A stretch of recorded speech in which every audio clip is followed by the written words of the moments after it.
Okay, but don't you love how last time I was mostly out of the frame, so. Yes, well, I think we all know what the people want. Comment down below who you think is better looking. Stop! I'm just kidding, don't do that. Some people couldn't handle it. Some of you have probably noticed I have bangs now, and I am really pretty. Just building off of the fame of our last video, I figure it's best we keep with the Euphoria theme. And now you actually sent me this TikTok pitching Euphoria with Girl Defined. Girl Defined. So we figured that was like the next best crossover. The next natural step. I'm so sorry. We don't have a plan for this video. We don't have any sort of outline. It's just gonna be like a really candid conversation. Like it's not scripted. Non-scripted, unscripted, just conversation. I thought that was So, for those of you who don't know, Girl Defined is a very Christian, conservative YouTube channel / ministry. They make videos, they write books, they sell merch. They are passionate about telling women how to live for Christ. And so their videos and books address how to be a satisfied single woman, how you should dress, how you should approach relationships, premarital sex, saving your first kiss for marriage. And they just have a lot of really interesting advice on how to live your life. And we feel they would work really well in the midst of Euphoria's chaos and beauty. We feel like Euphoria could use some of their philosophy. So we're just gonna take them and just plop them down in that Euphoria high school, that Euphoria world, and just see what happens. So what happens? The van just stops by Euphoria High School and kicks them out. The Christmobile. The Christmobile. And so they're at the curb of Euphoria High School and they're like, what is this place? And they see women wearing crop tops. Yeah, and they're both wearing khaki pants, a loose fitting tee with a jean jacket. I'm guessing they both have a scrunchie in their hair. I envision it being kind of dark and rainy when they arrive because that's how they glowing. see. So they look around. Yeah. They look around them and they're like, oh my gosh, they're wearing these skimpy, high fashion outfits. They're spewing, vitriol. Uh-huh. They're abusing substances. Absolutely. They're bullying each other. And they see all this and they get so overwhelmed and they look at each other and they're like, hey, what about your relationship with God? What are you doing? We have to share our philosophy with these broken people. yeah, I mean, rightly so. Yeah. Yeah. So what are their names? Kristen and Bethany. Why do you know so much about them? Because I airplay their videos to my TV while I'm doing homework all the time. I'm not ashamed. Sorry. So first things first, they probably bump into Cassie. I just feel like Cassie is the easiest victim for them. Or Lexi. Now, as Lexi stated a couple episodes ago, she doesn't believe in God, but she's just a very passive, laid back, polite person. The Girl Defined sisters, they run into Lexi first. Right. Lexi's just listening and nodding her head and they're like, yeah, so the more that we've talked to girls just like you and really examined our own lives and thought back, wow, on sexual sin struggles that we had, what was going on? What was the rest? and they actually do appreciate Lexi for being the most modest person at the because school. she wears tees, flannels, jeans. They have more common ground with her. I have an ally with her. Yeah, exactly. And so Lexi obviously is terrified by that. And it really changes her on the inside. But you know what she does? She's like, I'm not gonna be rude to these people. I'm not gonna tell them off because that's not Lexi. Right. I'm going to pass them off to my sister. It couldn't hurt Cassie to have that good influence. Her name's Cassie. She's a mess. She needs godly women. She's pursuing a man in a relationship, which we all know, not allowed. So she needs godly women in her life to guide her. The sisters, what are their names again? Kristen and Bethany? Kristen and Bethany. Kristen and Bethany, they're so for it. They're perfect. We need our first project. So they go up to Cassie and they're like, You know what? There are a lot of really awesome godly guys out there, but there are also a lot that are just not quite so awesome. And so Cassie had another heartbreaking interaction with Nate. Yeah. So she's already teary-eyed and she's like, what? And she's just willing to just kind of give anyone a try at this point, as long as they're giving her attention. Yeah. So she sits down with him maybe in the cafeteria. Rue's just at the table. They say stuff and Rue's just what do they talk about with Cassie? I feel one of them is definitely how she dresses and how she presents herself. But we don't ever stop and think deeper and ask, well, where did clothes come from in the first place? How can I wear clothes that are gonna reflect those things that I value in my heart? That's what it's about. And then with that, you can have so much fun. They would probably talk to her about how she's pursuing him, how she really needs to back off and let Nate do the pursuing because he is the man. I think when we see this pattern of like guys pursuing girls, and we've seen it throughout history, and we see the guy getting on one knee, and we see it in Disney movies, like we see this pattern. I don't think it's just an accident, and I don't think it's something that has been culturally constructed by our society. I think it goes back to the very beginning. I feel like they would be like, so that whole premarital sex thing is not allowed, and Cassie's gonna be like, what? And maybe Cassie's gonna realize like, I don't know if I can really get behind these whole girl-defined chicks. Yeah. Like I'm not sure this is for me. Cassie's like, you know, I do know a friend who's really in need, like really, really in need. Like I'm not doing well, but like I know my other friend is like really, really Doing lost. worse. Yeah, so they're like, oh, who's that? And she's like, oh, Maddie. This is when we go over to Maddie, and Maddie's like in the girls' bathroom, just like putting on some makeup. And they go up to her and they're like, oh, sweetie, You're that's not really a lot of makeup. You're not really wearing makeup in a God-honoring way. We do live in a fallen world, and along with that, we get some really dark circles, we get some acne, some pimples. And so we view just like deodorant, we use that to freshen up, or toothpaste to freshen that breath, or whatever, you know, lotions when we have brush a real our crusty hair. skin. Bitch, you better be joking. They would be like outside, like waiting to be picked up from school. By their husbands. Wait, are they students at the school, or are they like visiting ministers?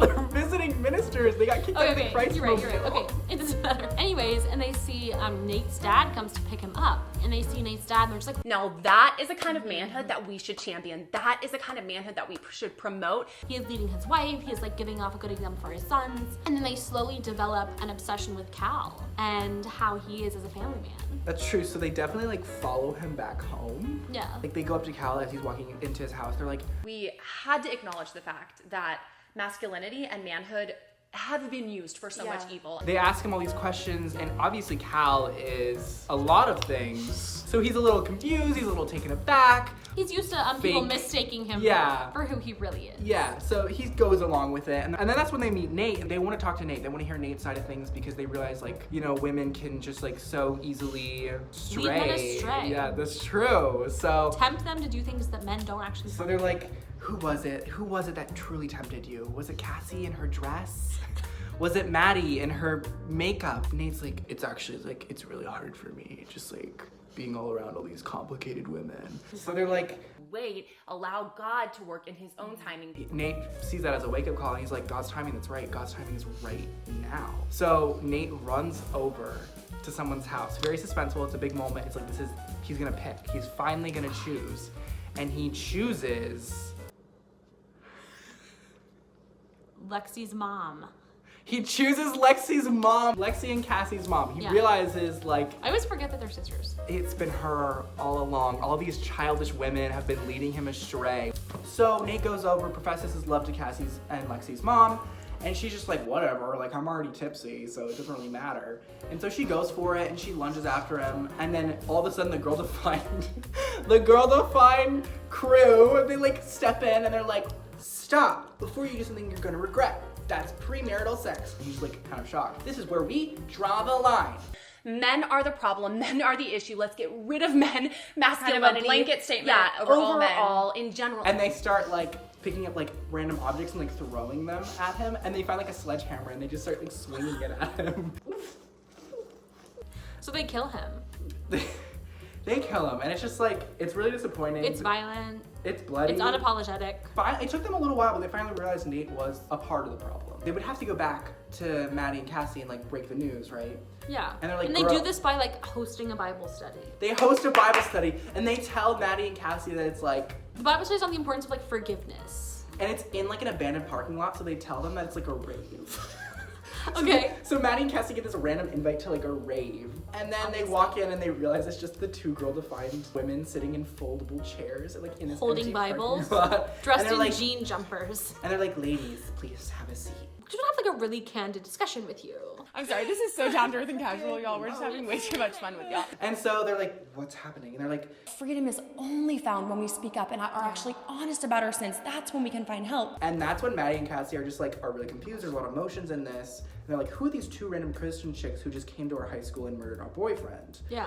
But slowly they realize something. They realize these women, there's something behind this. Screws are loose. Yeah. And they're just like, you are fascinating.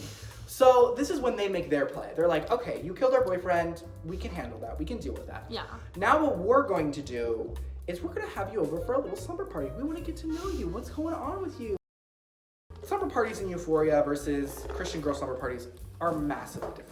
Very different. So they decide, you know what? Instead of trying to conform to these random girl-defined chicks' standards, we are going to get them to conform to our standards. They call it Temptation Central.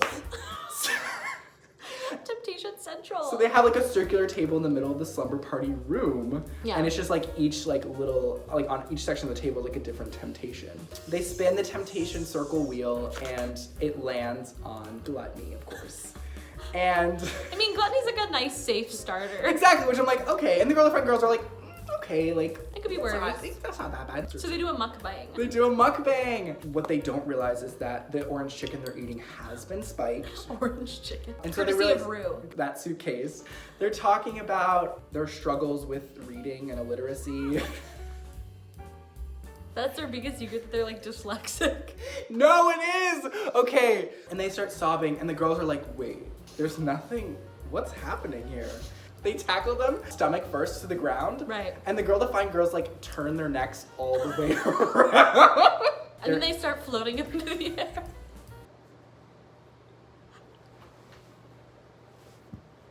Okay. So Maddie and Cassie are obviously like a little disturbed.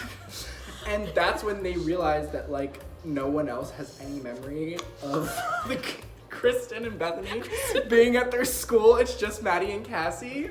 Like the next morning they wake up, like they're back like at their room, like in their beds, like they've just had a normal sleepover. And they like run and like ask their friends, like, what happened? Where did they go? And they're like, Kristen and Bethany. Traveling ministers would not visit our school. And then this does something to Maddie and Cassie. This changes them. And it cuts to 30 years later and they are devout churchgoers. They wear you the could ever most see. denim. They drink the most iced coffee. They wear a shawl. So that's the end of the story. That's the end of the story.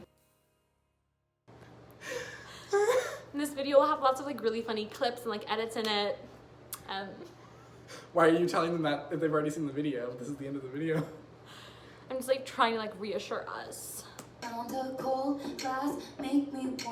We're dedicating this video to Girl Defined. Message us if you want to collab. Girl Defined. This is not even professional right now. Just no hate to anyone. No hate to anybody. No hate to anyone. Maybe a little hate to some people. Maybe We're whatever you want us to be. literally. We literally just want ad-free Hulu. We'll do pretty much anything. Comment down below what you want to see next. Okay, if you had to be stuck in Girl Define's world or Euphoria's world, If you had to live according to Girl Define's philosophy or like live like the Euphoria characters, which would you choose? I would pick Girl Define. I couldn't handle Euphoria. I don't know. I'm weak.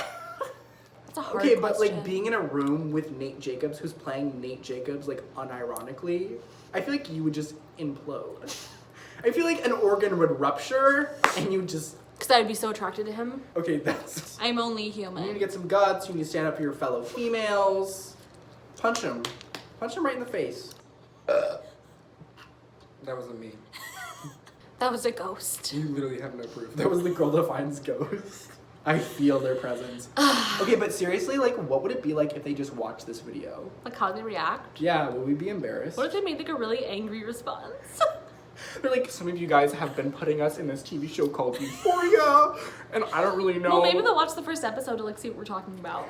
Like and I swear, subscribe. if we don't get ad-free Hulu in like the next week, then I'm going to make another really angry video. I'm gonna make another really angry video, and I'm gonna call all of you out, okay, for being fake supporters. Yeah. We've been working for this for months, and we've literally seen like no return. Actually, we just decided we wanted ad-free Hulu like a month ago. So 1 month. But still. You'd think like it's not that much.